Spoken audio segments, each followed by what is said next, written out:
school system. Okay, if something is designed, like the eyeball or anything else, it demands there was a designer. If you find a painting, that is evidence there was a painter. If you find a building, that is evidence there was a builder. If you find a watch, that's evidence there was a watchmaker. If you see a creation, that's evidence of a creator. Whether you ever meet him or not doesn't matter. Design demands a designer. The Bible says the invisible things of him from the creation of the world are clearly seen. They are without excuse. But they became vain in their imaginations, and their foolish heart was darkened. They didn't want to glorify God. So they chose to believe the obviously silly idea that we all came from a rock. The psalmist said, "When I consider thy heavens." See, Satan knows anybody that really studies science with an open mind is going to be drawn to the Creator. And he's worked really hard in the field of science to draw people away from the Creator. That's why he's worked in that field particularly hard. I like to show this picture to evolutionists, and I'll say, fellas, this is, as far as I know, Mount Rushmore. This is the world's largest rock group. Hey, if you know of a bigger one, I'd like to see it, okay? But that's the biggest one I've seen. I say, fellas, do you think there's any possible way these faces could have appeared on the rock by chance? Do you think the wind could have done that by abrasion or exfoliation or thermal expansion of the rock or erosion? What caused these faces to appear on the rock? They'll say, well, Mr. Hovind, these were designed by a guy named Borglum. It took him a long time to make it. I say, okay, now let me ask you a question. Do you believe George Washington himself is a product of chance over billions of years?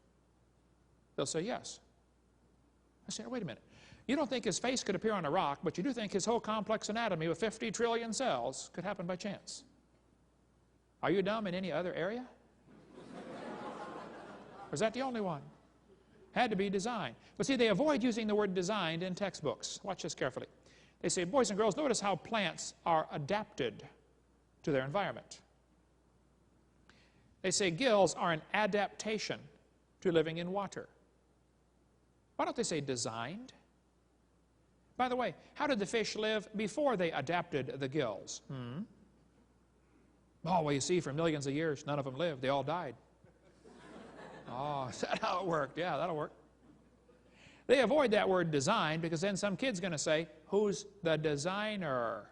And that might bring up an embarrassing situation in class, so let's just avoid using the word design. Now look, I have a Casio Databank stopwatch.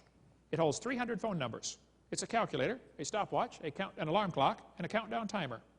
It does not tell time. You have to look at it. But it's an amazing machine. $70 at Walmart.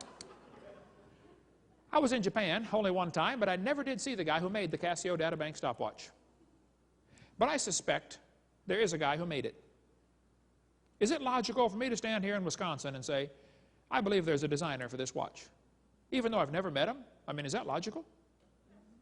Sure.